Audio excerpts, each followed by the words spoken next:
Bwana mtazamaji wa Choice Sports TV, nipo na mchambuzi Heavyweight Dulla. Kaka vipi, kwema? Kwema, namshukuru Mwenyezi Mungu. Mambo yanaenda? Mambo yanasonga. Okello tayari ni mwananchi tayari pale. Kwa kweli nafikiri kwa mchezaji Olan Okello kwa uwezo wake, kwa jinsi unavyomuona ni sahihi kutua pale Yanga kwanza? Of course ni mchezaji mzuri. Olan Okello ni mchezaji mzuri, ni mchezaji ambaye ana uwezo wa kufunga, lakini vile vile ana uwezo wa kutengeneza nafasi. Ingawa naona kwangu mimi naona sifa yake alionayo kubwa ni uwezo wa kufunga zaidi.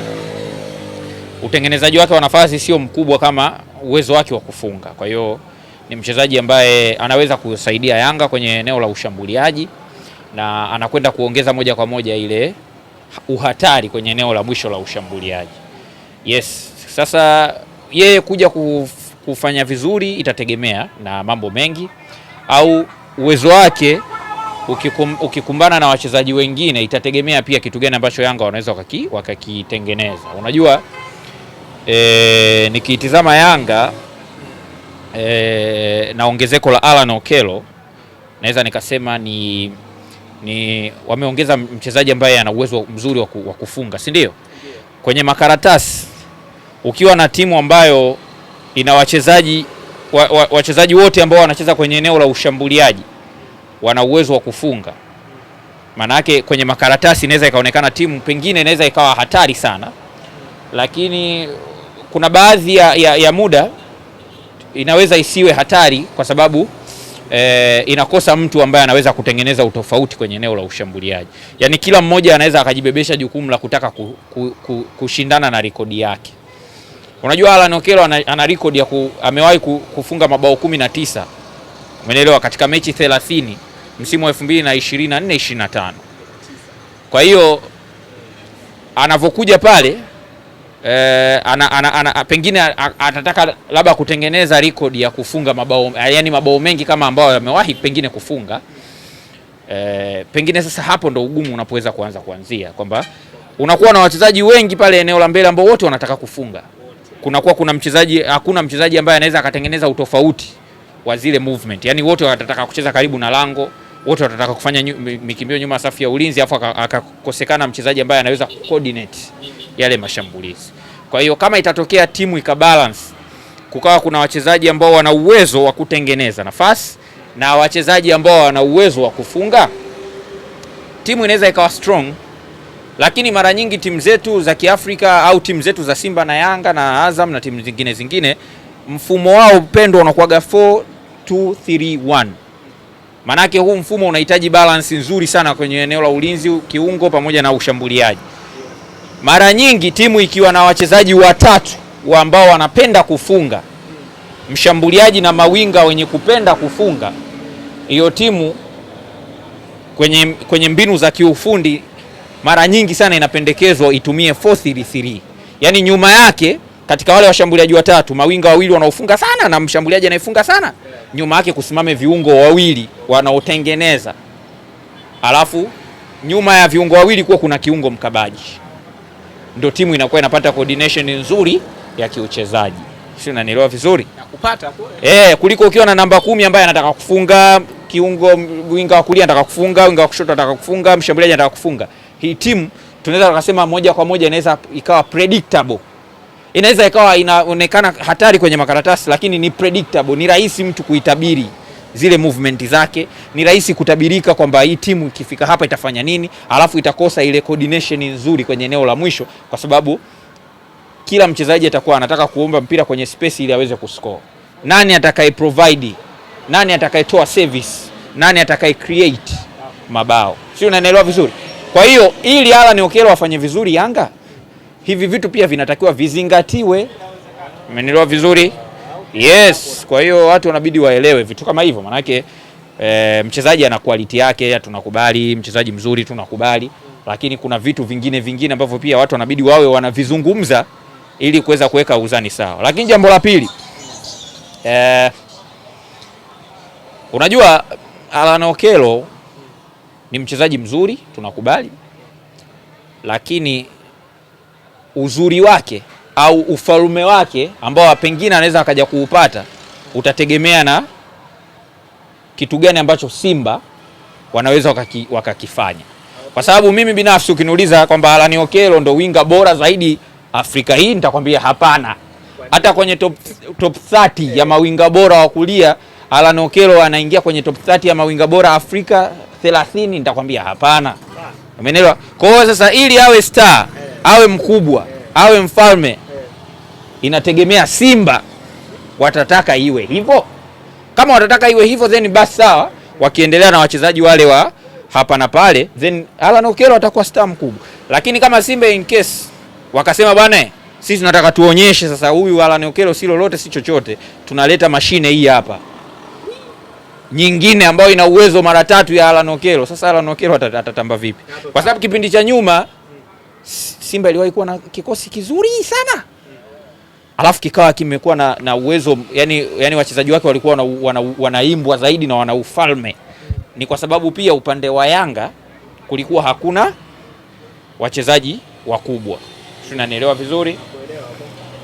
Lakini kukiwa mfano kuna timu ina wachezaji wakubwa zaidi ya mpinzani wako, hata kama ule mpinzani wako anafanya vizuri, probably anaweza asipate jina. Kwa sababu hata kipindi cha nyuma nakumbuka Ibrahim Wajibu wakati yupo Yanga aliwahi kufikisha assist 17.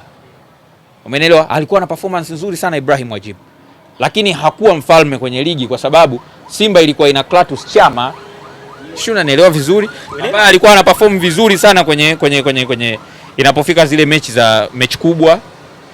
Umeelewa? Kwenye mechi za muhimu, lakini vile vile ile uwezo wake, creativity level yake ilikuwa kubwa. Kwa hiyo nani angewaza kuhusu Ibrahim Wajibu? Ndio kitu ambacho ndo nakizungumza kwamba kama Alan Okello atakuwa star then Simba watakuwa wameamua. Kama hawatoamua basi Alan Okello hatakuwa star. Hiyo kwa maana gani yani? Ndio kama nilivyokuambia, yani usajili Simba wakileta wachezaji wakubwa zaidi, wakisema bana tuna upgrade, hatutaki kubaki hapa, tuna upgrade, tunaleta vyuma kuliko huyu, yes, yani upepo utakuwa huku, yani huku patakuwa panadodoswa tu, upepo utakuwa Simba bila hapa nime exclude ile vigezo ambavyo nimetoka kuvielezea mwanzo kulingana na team coordination itakavyocheza na nini na nini. Tuchukulie Alan Okello akiperform, itategemea pia kama atakuwa star mkubwa kulingana na situation husika, in case Simba hawatokuwa na ubora. Sio, umeelewa? Sasa hapo ni kitendawili tu kwamba Simba kuna dalili yoyote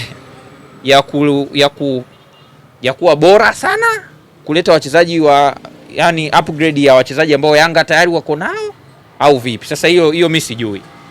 Umeelewa? Hiyo mimi sijui. Ni maamuzi yao. Lakini mimi nitakachokifanya nitaendelea kusikilizia na Simba nao wanaleta wachezaji gani, then nitakuja sasa na majibu kwamba je, wachezaji walioletwa ni wana uwezo, kwa sababu si nilitoka kumuelezea beki wa Simba ambaye anahusishwa kutusajiliwa Simba wa Sante Kotoko, Ndongani Samba Onel. Nikasema ni beki, nikaelezea mapungufu yake ambayo sitaki kuyarudia. Sasa ndio itakuwa utaratibu wangu kwamba kama ni mzuri, ana ubora ambao unaendana na kile kitu ambacho Simba wanakihitaji, nitasema yes. Kama nikiona hapa ubora wake mdogo kulingana na kitu ambacho Simba wanakihitaji, huyo hawezi kufiti, nitasema, then majibu yatakuwa yamepatikana. Kwa sasa hivi kama unavyoangalia Simba ni kama imeshuka vile kiwango kwenye swala la wachezaji pale, lakini ukija kuangalia dirisha dogo linaelekea kufungwa hapo, Simba tumuoni akishughulika na yeye kutafuta wachezaji. Shida ni nini? Unajua, ngoja nikwambie kitu kimoja. Kwa mfano Simba sio kwamba imeshuka, Simba inasajili wachezaji wazuri. Unajua Eli Mpanzu usajili wake watu wengi walikuwa na matumaini nao makubwa sana. Yaani Eli Mpanzu na Alan, yani kinachomkuta Eli Mpanzu kinaweza kikamkuta Alan Okello vile vile. Umeelewa? Lakini haimaanishi kwamba kitakachomkuta Alan Okello kama kikitokea kimemkuta kama kilichomkuta Mpanzu, haimaanishi eti Yanga wamefanya usajili mbaya. Sio, unanielewa? Yaani hizo ni vitu vingine tena. Kwa sababu Simba walimuona Eli Mpanzu kwamba huyu ni mchezaji mzuri, alivyokuwa line out alifunga sana mabao. Umeelewa? Alikuwa na provide assist, alikuwa na performance nzuri. Ushanielewa vizuri? Wakamsajili. Sasa walivyomsajili pengine kile walichotaka akitoe hakikuendana na kile kitu ambacho Eli Mpanzu amekionyesha. Sasa ikitokea hii issue imehamia kwa Alan Okello, haimaanishi kwamba Yanga watakuwa wamefanya usajili mbaya, ila kitakachokuwa kimetokea ni kwamba mchezaji ameshindwa kufikia matarajio ambayo yamemfanya asajiliwe. Ndio maana akasema sio kwamba Simba eti inafanyaga usajili mbaya, sio kweli, ila muda mwingine coordinations, pengine tukiwa tunaangalia coordinations, huyu ana kitu gani, ana attribute hichi, ana hii, timu inataka hichi, inataka hichi, wachezaji niliokopo nao sasa hivi wana sifa gani, wanahitaji mtu wa aina gani. Shumeendelea vizuri. Yes, kwa hiyo itategemea sasa na kitu gani ambacho pengine, kwa sababu mimi ukiniambia creativity level ya Yanga sio kubwa sana, kwa sababu wachezaji wengi wana sifa ya kupenda kufunga, sio kutengeneza. Sasa ili upate team strong inabidi uwe na wachezaji wenye sifa ya kutengeneza, alafu pia uwe na wachezaji wenye sifa ya kufunga, ili wale wenye sifa ya kutengeneza wawatengenezee wafungaji waweze kufunga. Hiyo ndo tunaita ile attacking unit, balanced attacking unit. Kuna uwiano sawa katika eneo la ushambuliaji. Sijasema kitamkosti, nimesema yani najaribu kuliweka sawa kwa base kwamba kuna vitu kama hivi pia watu wavizingatie. Of course ni mchezaji mzuri na nini, lakini pia kuna hivi sio kuna 1 2 3, sio mbaya, ni mchezaji mzuri, lakini kuna hili nani ambaye anatengeneza. Unaona bwana? Yeah, kwa hiyo ni hivyo. Sasa mwisho kama Simba si huwa anapiga kelele kwamba ina wachezaji wengi wanaocheza baina ya mistari. Alafu wachezaji wana uwezo wa kufanya mikimbio nyuma ya safu ya ulinzi. Ukienda kureview bao ambao Yanga walilifunga dhidi ya Singida kwenye nusu fainali ya Mapinduzi, ule mkimbio aliofanya Maxi Nzengeli nyuma ya safu ya ulinzi ya Singida ndio kitu ambacho huwa nakizungumza. Mikimbio ya nyuma ya safu ya ulinzi ndio nini? Ndio ule ambao kama ule aliofanya Maxi pia Nzengeli, na maana Pacome amekuwa instructed kupiga kwenye njia. Sio, umeelewa? Kwamba kuna mkimbio huu ambao unapigwa kwenye njia. Yeah, kwa hiyo mwisho wa siku ndio hivyo. Na kumalizia la mwisho, tukiangalia Yanga hata usajili waliofanya kwenye dirisha hilo kubwa ni kwamba ni kama ulikuwa hovyo kwa upande fulani, ndio maana wameachiwa wengi sana. Pia hivyo wakati wanaingia walibezwa sana kwamba wachezaji si wakali nini. Kwa Alan Okello anaongelewa sana. Akitokuja kumkuta kama kilichokuta wengine ilikuwa nini? Sasa hapo mimi siwezi kutabiri. Mimi siwezi kutabiri. Kwa hiyo itategemea tu naye mwenyewe mchezaji atakuwa na uwezo, atakuja na mguu gani. Akiperform jambo zuri, kwa sababu ataongeza ushindani kwenye ligi na nini, na ile hadhi ya wachezaji na nini itaongezeka pia. Lakini akifeli pia ni matokeo kwenye mpira, yote yanawezekana. Yes, kwa hiyo mimi simwombei mabaya wala nini. Mimi nataka perform tu. Kwa sababu unajua the more Yanga inavyozidi kuwa strong, na ndo the more Simba inapata ni kama alert call kwa Simba. Yaani the more Yanga inavyozidi kuleta wachezaji wakubwa zaidi na nini, na ndo the more Simba inapewa alert kwamba bwana wachezaji wa daraja hili huko ligi shavuka. Ili uweze kuwa bingwa uweze kunini, kwa nini usilete wachezaji ambao walikuwa na hadhi ya kuja 2019, wanatakiwa waje wachezaji ambao wana hadhi ya kuja 2026. Kwa sasa ili Simba iwe iamke, solution sio kuwaomba wachezaji wa Yanga wafanye vibaya. No. Solution ni pengine kutamani hata Yanga izidi kuenda juu zaidi ili Simba nao waamke kwamba okay, kumbe ndo hivi. Bana tu upgrade. Maana msimu wa 5 tunaenda. Sasa tutakuwa tunabaki vivyo. Wenzetu mbona wanaita hivyo? Wanaangalia, okay. Bwana wameweza kutoa milioni 100 ngapi? Sasa sijui kweli au vipi, lakini inasemekana milioni 600 sijui na 70 ngapi kwenye dirisha dogo. Kumbe wenzetu wanasajili mchezaji wa milioni 670 na kitu. Si tujipinde, tuchukue hata wa 800. Unatafuta wachezaji la maana unalileta pale. Maeneo yote yani unakuwa unahakikisha mpinzani wako unakaa juu yake. Sasa kama of course kishabiki muda mwingine ni unatamani timu ya mpinzani ifanye vibaya na nini, lakini pengine labda inaweza ikawa ndo usingizi wa Simba huo.